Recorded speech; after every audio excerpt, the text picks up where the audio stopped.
Terus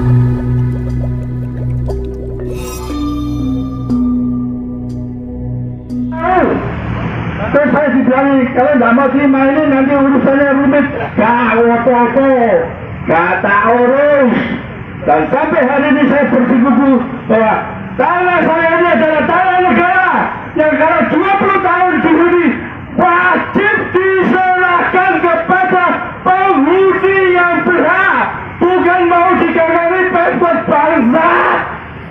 Para pemirsa bersama Mira Media .online pastinya dengan serta Tijunang Channel masih di kota Surabaya dengan satu sengketa pertanahan di kota Surabaya pula hingga saat ini masih belum ada tentunya antara Forum Analisis Surabaya yang mewakili warga Surabaya bersama lembaga-lembaga instansi dari pejabat kota Surabaya.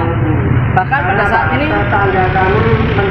aksi massa yang dikawal oleh anti-fasis yang menginspirasikan tentang warga terkait dengan asal muasal dari Surat Ijo, HGP di atas HPL, dan masih adanya simpang siur bagaimana masyarakat menginginkan atau mendaftarkan hak atas tanah.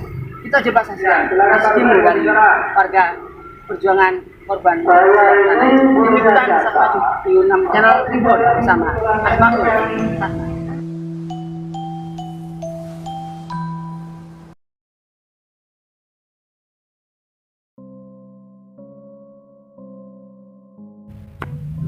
Forum Analisis Surabaya bersama korban Surat Ijo kembali datangi perwakilan Ombudsman Jawa Timur. Berharap lembaga negara ini bisa memberikan solusi terkait perselisihan warga kota Surabaya bersama oknum terkait dari lembaga publik telah melakukan dugaan maladministrasi pada hari Kamis tanggal 30 Mei tahun 2024. Perlu diketahui, Ombudsman bertugas menerima laporan atas dugaan maladministrasi dalam penyelenggaraan pelayanan publik, melakukan pemeriksaan substansi atas laporan, menindaklanjuti laporan yang tercakup dalam ruang lingkup kewenangan Ombudsman.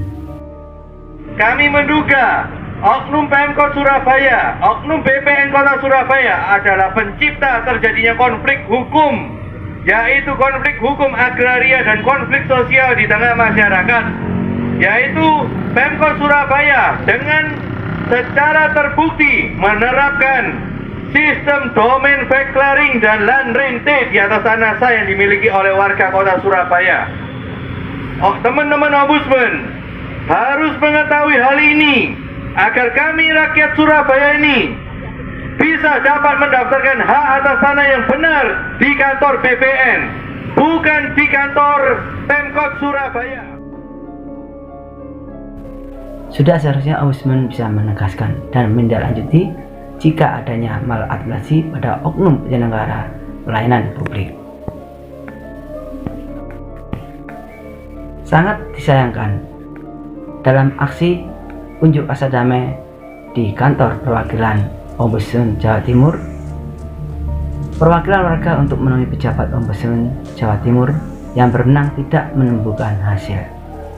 Ketua Ombudsman Jawa Timur dikatakan tidak ada di tempat dan berada di Bali sedang melaksanakan tugas. Ditemui oleh staf Ombudsman Jawa Timur yaitu Musrik Hadi. Jadi Bapak butuhnya ke Ombudsman apa? Sorry ya Pak ya, karena yang pertama dari Ombudsman Bapak mengurus hak atas tanah bukan di Ombudsman Pak, di BPN. Betul ya, saya jelaskan. Kenapa kantor pertanahan biasanya mengeluarkan begitu? Karena di catatan buku tanahnya mereka ada catatan, oh ini masuk dalam kawasan aset Pemkot begitu, sehingga untuk memudahkan berkoordinasi Bapak tulis dulu dengan Pemkot begitu. Apalagi Bapak kan di sini pemilik surat hijau ya kan.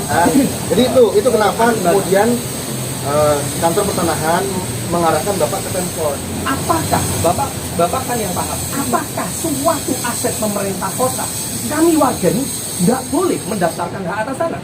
Tidak boleh Pak. Hah? Itu Tidak boleh. kalau asetnya pemerintah yang namanya Tidak boleh. Untuk pemakaian tanah yang selanjutnya disingkat IPT adalah izin yang diberikan oleh kota atau pejabat yang ditunjuk untuk memakaian tanah, bukan merupakan pemberian hak pakai atau hak atas tanah lainnya sebagaimana diatur dalam Undang-Undang Nomor 5 Tahun 1960. Nah, berarti bukan hak pakai. Ombudsman untuk membantu masyarakat Surabaya untuk menyelesaikan sengketa tanah yang selama ini hanya dibodohi oleh pemerintah kota. Warga ini punya hak prerogatif.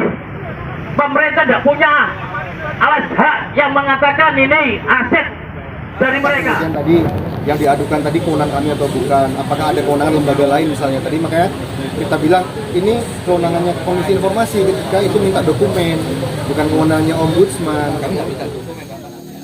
Hingga sempat terjadi keributan antara perwakilan warga dan pihak Ombudsman Jawa Timur.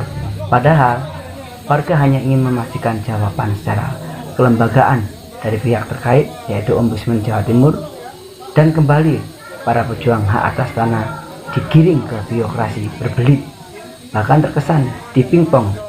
Padahal masyarakat pejuang surat ijo sudah mengikuti prosedur yang ada secara administrasi ataupun secara legalitasnya.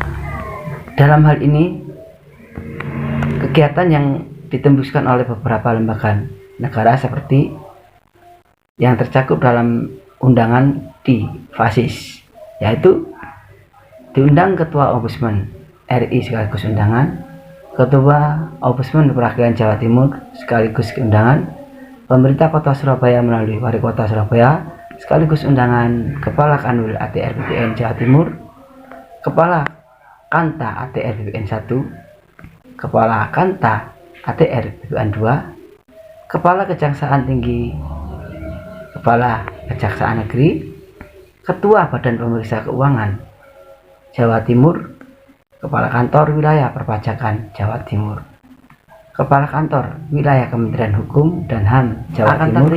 Tapi tidak ada satupun yang terlihat tanpa alasan yang jelas dari beberapa lembaga yang telah mendapatkan undangan.